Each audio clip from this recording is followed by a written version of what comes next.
What's up YouTube? This your main man, AB the Hero, back again with another video.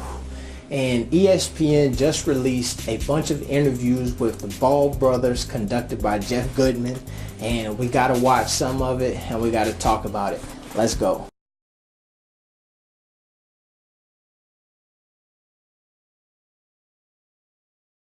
Alright, so first off, I watched all three of the interviews. A couple people sent to me, the boy Starborn 007 sent it to me, but I had already was watching it, so I was already preparing for this video. Appreciate that. Like I said, man, if y'all got something y'all want to hear me talk about it, send it to me. Put it in the comments. Catch me on the Snapchat, Instagram, somewhere. Send it to me. I got a Facebook page like that thing. Drop a message over there. AB the Hero and all of that good stuff. Get it to me, we'll talk about it, and I'll shout you out for sending it. Alright. So these interviews, pretty good interviews. I feel like it's so interesting because LeVar is the master communicator. He's a master salesman. He is a wise guy who has an answer for everything and has thought out everything, and if he hasn't thought out of it, he definitely on the spot can talk about and say anything. When you listen to LaMelo and LiAngelo get into it, I feel like this was actually the most that I've heard LaMelo really talk on the interview, where he was actually showing a little bit of personality. We'll watch a clip from him. And LiAngelo, I feel like he is the one out of the group who is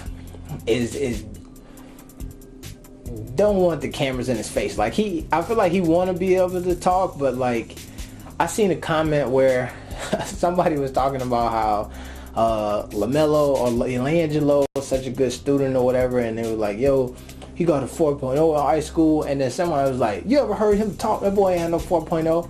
And I thought that was so funny. And I'm telling you, I watched his interview, and that's his first thing popped into my head. No, I'm not hating on him now, you know what I'm saying? But I just feel like they just get so shy for some reason in these interviews, where you could tell that's not the element, but you catch him on the Instagrams live and all that stuff behind the scenes, and them boys is full of energy. When they do interviews, the only person who got any energy and charisma is LeVar. Lonzo got this thing where he just be spouting off answers, and he's more into it and feel like he's got a lot more practice than the other two, but these interviews could be a little dry. But we're going to start with my boy LeVar, and I want to say this.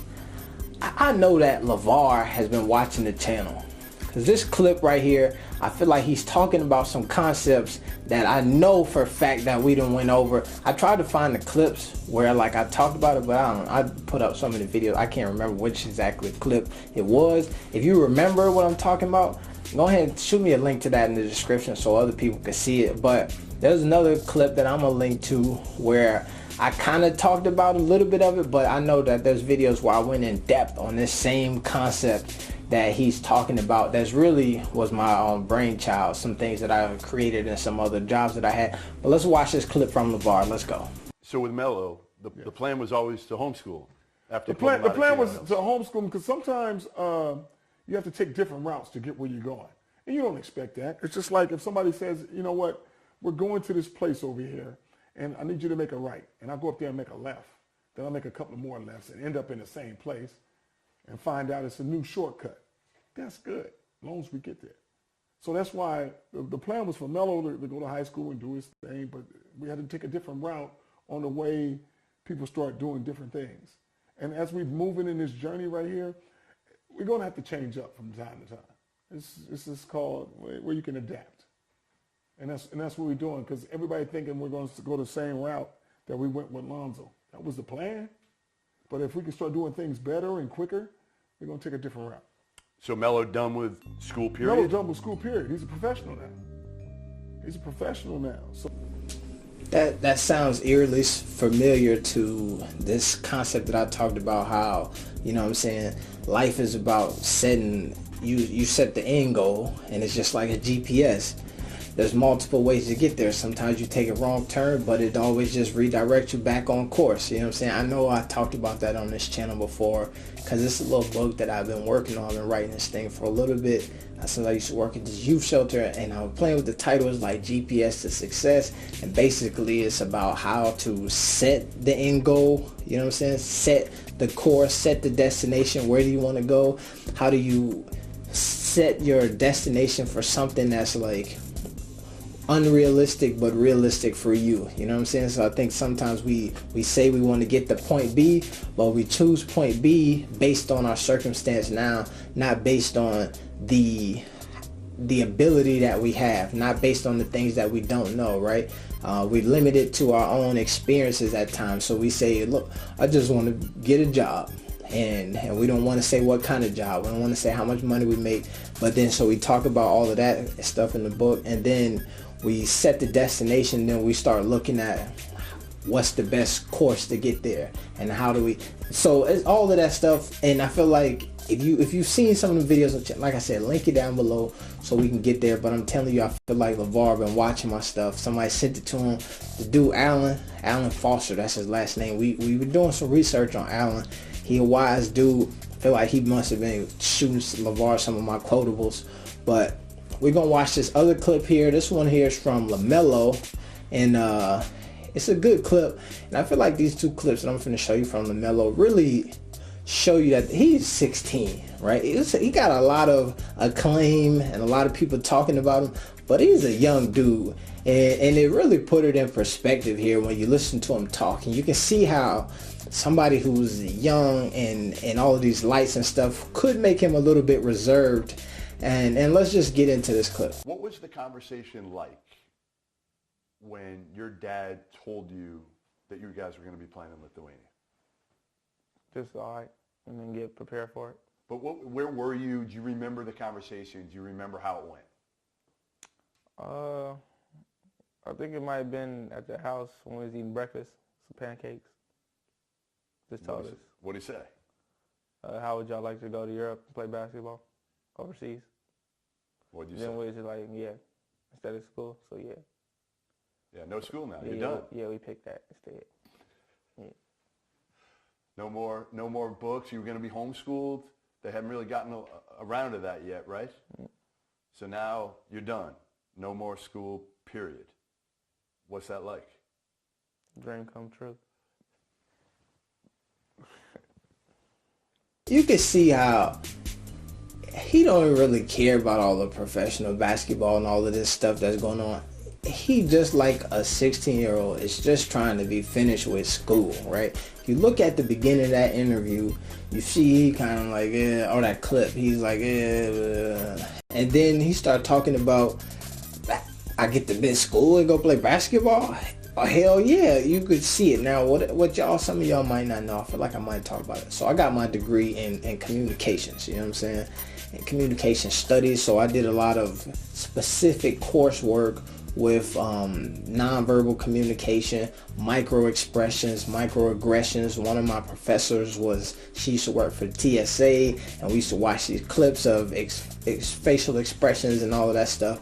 So I'm good at reading that stuff. Plus, in some of the work that I've done, I worked and seen a lot of people in very emotional and expressional situations. So I'm kind of good at. And if you look at this clip and you watch his face right there when he started talking about, yeah, we're gonna choose that, we're gonna get out of school, and you see the look on his face that he give the camera, right? Because most of the clip he is not necessarily looking at. He kind of really distant, don't really want to do it, and you start seeing him perk up a little bit when he's talking about missing school.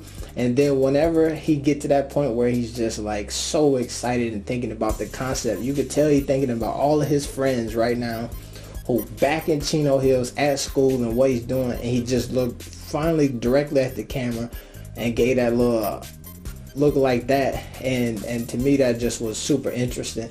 But this other clip that I want to show y'all really shows you why you can't trust this Jeff Goodman dude. We'll talk about a little bit about that later as well, but listen to this. What have you been watching on Netflix? Troll Hunters and Flash. I never heard of either one. Flash? The superhero? Oh, Flash? Oh, Yeah, Flash yeah. is superhero. Really? Yeah. Like is that a new? Yeah, you got like a series or something. Really? It might have been out. How you don't know who Flash is? I never heard of none of them. Troll hunters? Okay. Also, the funny thing is, I got a 7-year-old and he watched Troll Hunters.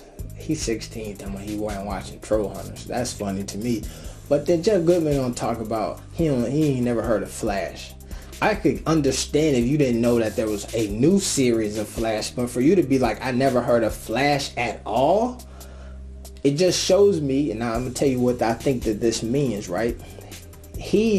Jeff Goodman, is somebody who is interviewing them to get information, but when you listen to how he report a lot of it, he always has a negative spin on a lot of his stuff that he talks about with them, right? And I feel like that right there, he knows who Flash is for sure, but he is so like ready to, nah, I ain't, what are you talking about? You sure? You know? He's so ready to be semi-combative that he like is already turned off to the ideal of like, I know I ain't watching or heard of none of these shows that this 16-year-old is watching. That's my opinion. That's why I can't see him on camera to really listen or watch his body language on that, but that's what I feel like he's doing right there. So we're gonna get into this last, I think 1 or 2 clips of Jello here, and we'll keep this thing moving. Let's go. How did you feel, Joe, that UCLA treated you after you got caught shoplifting? They suspended you, then your dad pulled you out of there? I feel like they could have told me like how long I'll be suspended for, or at least like give me some information instead of just having me wait around. But I don't know, I'm just glad I'm here right now. I think that simple clip right there, but I feel like that's a real life thing right there. UCLA could have said something, right? And it speaks to like the intuitiveness of LeVar to be like, look, we're not even gonna wait around, we're gonna find another option, because after they decided to leave, UCLA went ahead and suspended the other 2 kids indefinitely, right? So if they had been waiting around for UCLA, they would have missed this opportunity to continue to play basketball, especially when you're talking about 2 kids who strictly came to your school strictly for basketball. You know what I'm saying? Like, that would have been a burnt year to have him just out here practicing, wandering around, and also not being able to make any of that big baller brand money, not being able to promote the brand, not doing all of these things that he can do now, and just to sit around and wait for an opportunity to come back to a school that is not intended on having you come back anyway. That's a crazy thing. But also right there at the end of the clip, back on my micro expressions and microaggressions things, you can see where he says, I'm just happy to be here now, right? And you may misinterpret that look that he gives where he kind of sticks his tongue out at the camera as like, sometimes like you might think that, oh, maybe he's not being truthful about that, right? But that right there is mocking. He's mocking UCLA. I'm happy to be here right now. Y'all were trying to hold me out, but you couldn't do it. That's what that was right there. That little thing, that's like a little mock, like, y'all tried to get me. I stole a little something, did a little time, got out of y'all, tried to hold me up, but we still keeping it moving. That's what that is. If I had told you a couple months ago that you'd be in Lithuania playing professional basketball, what would you have said? I'll say that's cool. I'm ready for it. I mean, because that's like, not everybody gets to be a professional basketball player, so that's just good information to hear. See, that's the one thing that I like about these kids and LeVar is they all have perspective, right? For a lot of us, we'll think, oh, but he drive a Ferrari, he do this. Obviously, NBA is the end goal. He's excited that if you would have told him, look, you're going to be pro.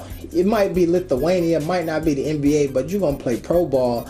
You see how genuinely excited he was about that, right? This is how you know that these kids, while they may have a lot of things going for them right now, but they just regular kids at the end of the day. Because somebody tried to tell me this, ain't no kid dream of going to play basketball overseas.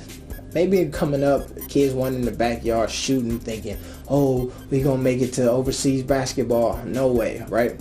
But as people's plans start to change, I'm telling you that there's a lot of folks out here who in high school, senior year, not getting that D1 scholarship and would murder somebody for a Lithuanian team to call and say, bro, we seen you playing. Could you come over here and join the squad?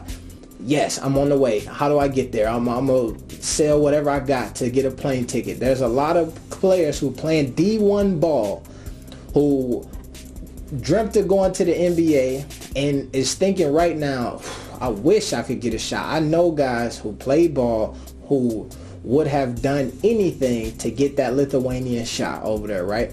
And so you see these kids and you can tell that they hungry because the things that they care about are not the superficial things that we think these kids should be caring about. Lamborghinis, Ferraris, big baller brands, all of this fame, millions and millions of followers. And you listen to LaMelo talk and he's super excited about, I don't even have to go to school. I get to play basketball. That's some stuff that a 16-year-old would be excited about. You listen to Jello here, you would have told me before college would have started that at least I'm going to be playing pro ball in Lithuania. I would have been hella excited and it was genuine. All right, this is your main man, AB the Hero. I'm out. Peace.